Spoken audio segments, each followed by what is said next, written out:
prevention is the bestest way to solve anything, ladies and gentlemen.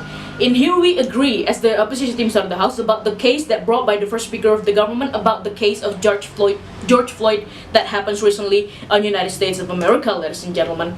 But in here we as the opposition team have several rebuttals, which is I'm going to bring it. First, I have 2 point rebuttals, ladies and gentlemen. The first, I'm going to explain to you why the whole idea of government mechanism is going to be wrong. And second, why one of the point from his first argument is going to be wrong, ladies and gentlemen, about military intervention. First rebuttal. In here, the first speaker of the government tell us about the case of George Floyd itself, ladies and gentlemen. Now, let me tell you something. Why don't we see the picture from the bigger points of view from lens to see the picture itself, ladies and gentlemen? We just have, first things first, we have to understand about the thing that happens on George Floyd itself, ladies and gentlemen. Not just suddenly go to the police brutality itself. But it does not mean that in here we as the opposition justify the police brutality. It does not mean that we stand for the police who killed George Floyd itself, ladies and gentlemen. But let me see. In here, our first speaker of government bring us his own way to explain. He started from police brutality that happens to George Floyd, and then he brought a solution, which is changing the system, about creating the whole new system, which is already explained by the first speaker of the government. But the first speaker of the government team out of the House forget one thing. He forget the root of the problem that happens until the police brutality happens to George Floyd itself, ladies and gentlemen. He forget about the root, which is the criminality itself, ladies and gentlemen. Now, George Floyd. Before I talk about this, let me just tell you something. I do not disrespect a single bit from George Floyd. I feel sorry for what happened to him, and I completely angry. We as the opposition completely reject about the police brutality itself.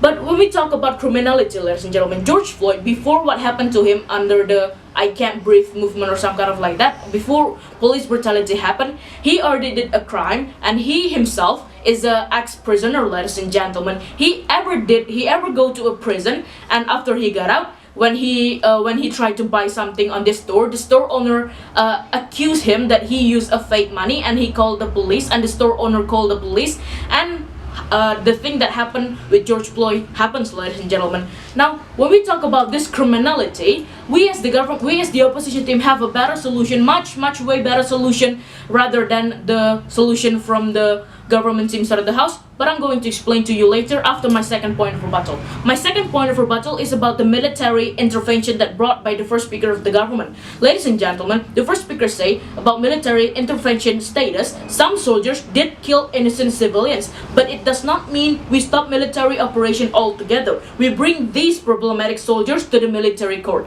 Now, my second point of rebuttal is I'm going to tell you why we cannot see police brutality just the same way we see about military intervention, ladies and gentlemen.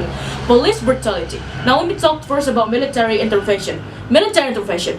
The soldiers cannot say no to their commanders, because if they did, they will be considered as a betrayer to their country. So that is the reason why they sometimes did kill innocent people. Now, when we talk about police brutality, in here the police himself hold the whole decision. The whole decision is completely in his hand. Whether you want to arrest him in the soft way or in hard way, until it creates the police brutality itself, ladies and gentlemen. So this kind of thing is actually a complete different situation, and we cannot see this police brutality as the same way we see as the military intervention, ladies and gentlemen. Move on to our counter mechanism as the opposition team side of the House. Before, I already tell you about prevention is the bestest way to solve anything, ladies and gentlemen. So in here, we believe that if we prevent criminal itself, it will prevent every single thing that already happened to George Floyd or any other victims from police brutality itself, ladies and gentlemen. When we at least reduce the criminality itself, there will be no more this kind of criminal. There will be no more police brutality when they arrest black people or any other colored people on United States of America, ladies and gentlemen. In here, rather than we only focusing completely 100% about the racial problems, let's just see it from the bigger solution, from the bigger lens of solution itself, which is why don't we try to solve the criminality itself. Now, when I say this kind of thing, it does not mean that I say that racial problems does not important. But what I say is racial problem do importance. But why don't we see from the bigger picture itself, which is we're talking about criminality itself, ladies and gentlemen. Now, I believe that our mechanism is going to be more effective because we solve the problem from the root itself. We solve from the criminality. Doesn't matter who did the criminal. Doesn't matter who arrested the criminal itself. When we solve this kind of criminal, or at least reduce it, I know it is impossible if we completely erase every single criminality on one country, ladies and gentlemen, but at least in here, we as the opposition team have a better solution rather than the government team side of the house. Move on to my argument. I have one point of argument, ladies and gentlemen.